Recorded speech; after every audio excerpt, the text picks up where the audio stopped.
Many times in my work I'm asked, what is gatekeeping? And I think it's a really valuable question. One, because it is quite a complex process that is absolutely essential to building a system that works for the protection and care of children, but also because the term in itself is rarely understood in the context of the countries in which we are developing these mechanisms. So my advice to any professionals who are interested in developing or being engaged in gatekeeping or developing gatekeeping is first and foremost to demystify and explain what gatekeeping is. It's the mechanism that enables communities to pool resources, to work together, to first and foremost identify families who might be at risk of separation and provide them with the timely and adequate response and intervention that they need.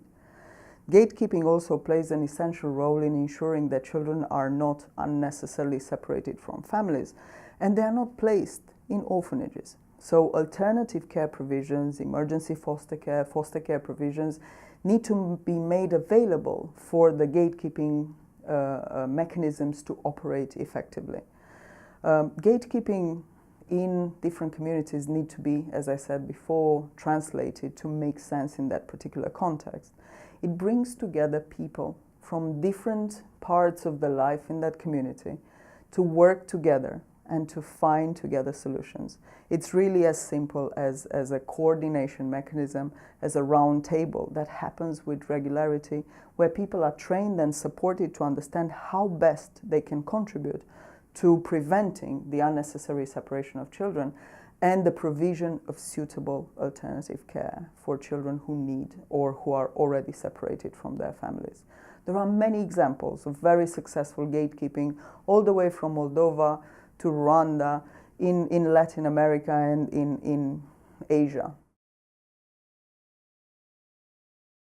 So often when we look at a child and we look at the situation, we assume, we make a lot of assumption of what's happening to this child, what's happening to the family. We think, well, that child's being abandoned, his parents are being neglectful, they don't care. You hear those words all the time. But actually, when you start looking and you start working with these children, with these families, with these caregivers, you find that they have no choices or they're facing impossible choice. If you don't have the income to ensure your child access education, you are going to look at what are the possibilities, because these parents care for their kids' education. They recognize that's the future of their children and the future of the family. So they will try to find any way to access it. What that will mean often is that they will make impossible choices. They will have to prioritize, for example, in this case, the child's education against their love for the child, their wanting to care for the child on a daily basis. And they will say, well, maybe it's better for my child to go to this institution because they will be educated. But that will mean I will not be able on a day-to-day basis to care for that child, to be giving the love, for that child to grow within the family. And I think what we forget, and when we talk to mothers and fathers who are in that situation, is actually overwhelmingly they do care for their kids. And it's because they care for their kids that they end up making those impossible choices. It's not because they don't love their kids or they want to abandon them.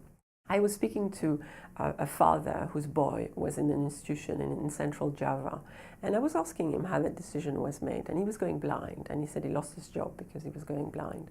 And he said, the institution came and said, we can offer your child education, and you can't.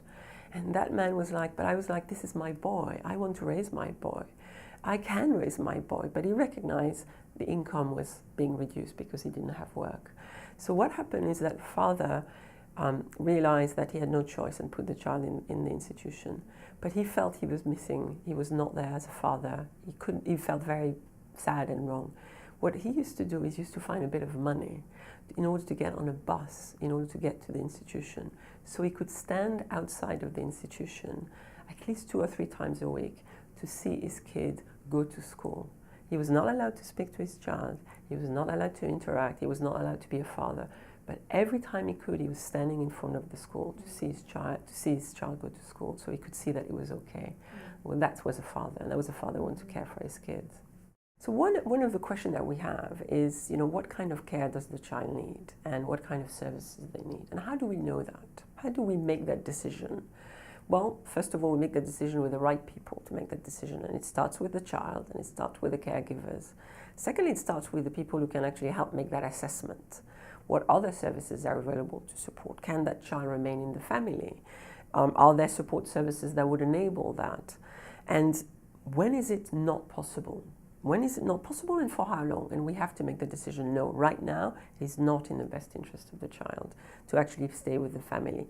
Maybe later with support services, but right now it's not. So gatekeeping mechanisms are really about helping make that decision, bringing the right people together in the room, identifying what the needs are, what the support services are, whether they're there, what kind of resources are out there, and creating a plan for the child and for the family, and creating a plan for an alternative family, really, and deciding on timeline so that you have a progress in understanding the situation, looking at the services that are provided. Are they working? Are they doing what they're supposed to be doing?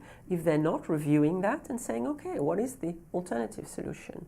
The gatekeeping mechanism enables all of the right actors to be in the room on an ongoing basis. It's not a one-off process, and make the decision as the needs are identified to support the child and the family, and in the cases where it's needed, to provide the right type of alternative care. It's also fundamental to review. Once you've made a decision about what kind of alternative care is needed, you're going to need to review that. Is it still the case? Has the situation changed? Now with support, is the family doing better? Can the child be reintegrated into the family? That's where having the people who followed the child, who followed the families and followed the services, are able to make the best decision together on the child and review and adapt that as the needs change.